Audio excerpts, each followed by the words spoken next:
Hello students, welcome to Pharma Syndrome YouTube channel. And today discussion is on clinical applications of atropine by using mnemonic as a atropa. I hope most of you know atropine is a parasympathetic antagonist. It is a parasympathetic antagonist. It shows actions opposite of the acetylcholine. So acetylcholine is a generally mimetic method. It acts as a agonist on the parasympathetic muscarinic receptor, but atropine is acts as a antagonist on the parasympathetic muscarinic receptors. That's why atropine is regarded as a antagonist of the acetylcholine. I hope you know atropine is a natural alkaloid derived from the Atropa belladonna, belongs to the family Solanaceae. And here, regarding its clinical applications, the atropine is used as a different, nothing but it is having different applications. So the mnemonic is atropa. The first letter is A. Based on A, it is used as a mydriatic agent and it causes cycloplegia. Generally, cycloplegia means relaxation of the ciliary muscle or paralysis of the ciliary muscle. Constriction of the ciliary muscle in the eye causes meiosis, constriction of pupil of eye, and excess meiosis. Generally, meiosis is innervated by the parasympathetic acetylcholine. So, excess action of acetylcholine on eye is leads to excess meiosis, nothing but severe meiosis. That severe meiosis may causes blurred vision. For that purpose, to control that excess meiosis, we have to oppose the acetylcholine action by using atropine. Atropine is a mydriatic. Acetylcholine causes meiosis, atropine causes mydriasis. Meiosis means constriction of pupil of eye due to contraction of ciliary muscle. Mydriatic means it causes mydriasis by causing dilation of pupil of eye. That is because of dilation or relaxation of the ciliary muscle. So atropine produces the cycloplesic effect, causes relaxation, or excess usage of atropine may causes paralysis of the ciliary muscle, cycloplesic effect. And the second one is traveler's diarrhea. Second one is traveler's diarrhea. So T. So traveler's diarrhea means generally the type of diarrhea is generally happen because of taking of contaminated food as well as water. Generally diarrhea means increased peristaltic movements, increased GIT movements, especially peristaltic movements are under the control of parasympathetic nervous system.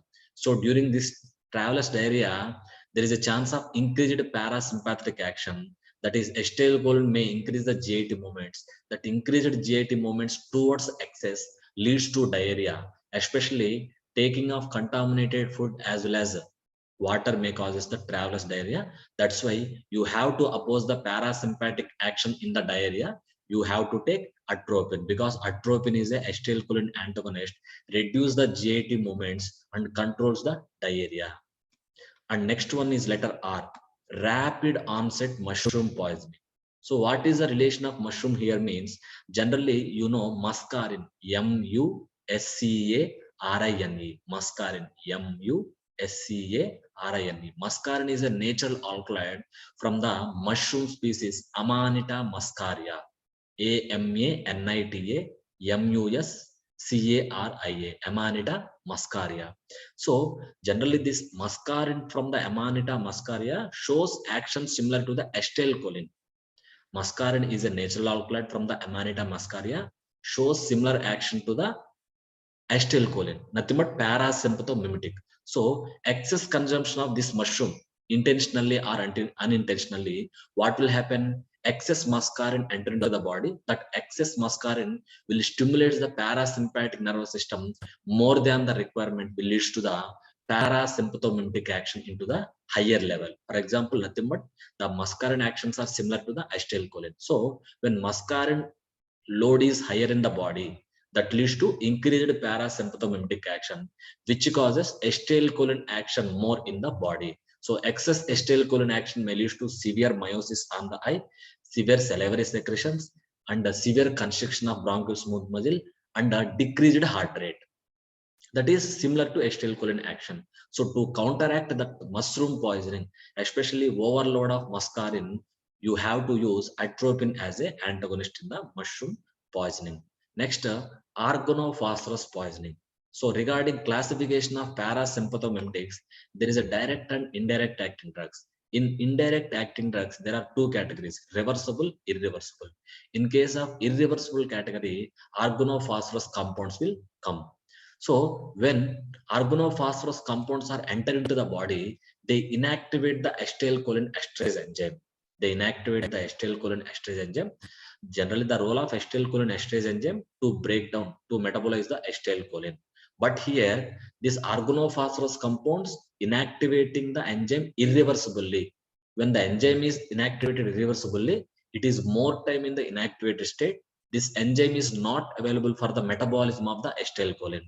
So because of that, acetylcholine levels will be rises. It leads to acetylcholine crisis, severe increased acetylcholine action in the body, which leads to toxicity of the parasympathetic nervous system.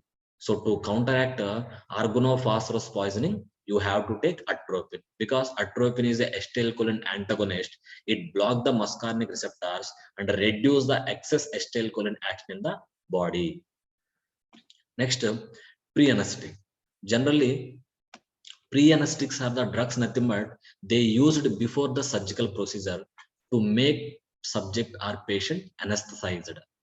Okay, so here atropine generally used as an anesthetic in the ophthalmic nothing but examination of eye. Maybe during a pregnancy, delivery time also atropine can be used as a pre-anesthetic agent, because during delivery time atropine reduce the secretions. Like it not only during delivery time, during surgical procedures there is a no interruption of body secretions with the drug absorption. That's why we have to use anticholinergic agent like atropine. So atropine is an anticholinergic. It reduces the salivary secretions, it reduces the bronchial secretions, it can also reduce the gastric acid secretions also.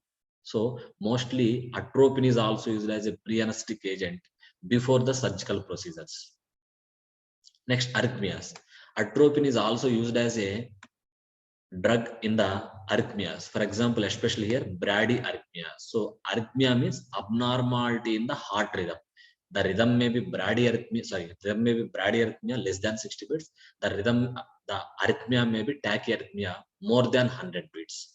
So generally bradyarrhythmia means already heart rate is less than the 60. So here you have to increase the heart rate. Then you use atropine. Why? Because acetylcholine action on heart decrease the heart rate, but atropine is a acetylcholine antagonist. Atropine increase the heart rate due to its opposite action of acetylcholine. Atropine used in the bradyarrhythmias, so that bradyarrhythmia slowly comes towards the tachyarrhythmias. Atropine is a acetylcholine antagonist. That's why it is used in the bradyarrhythmias. So opposite action of acetylcholine, atropine increase the heart rate. So these are the simple clinical applications of the atropine in the form of mnemonic atropa. So regarding pre-anesthetics, we already made one video on the pre-anesthetic. You can watch in our Pharma Syndrome YouTube channel. So for more interesting information, please subscribe our channel, and you can give your comments regarding our way of approach as well as any topics of your interest. Thank you.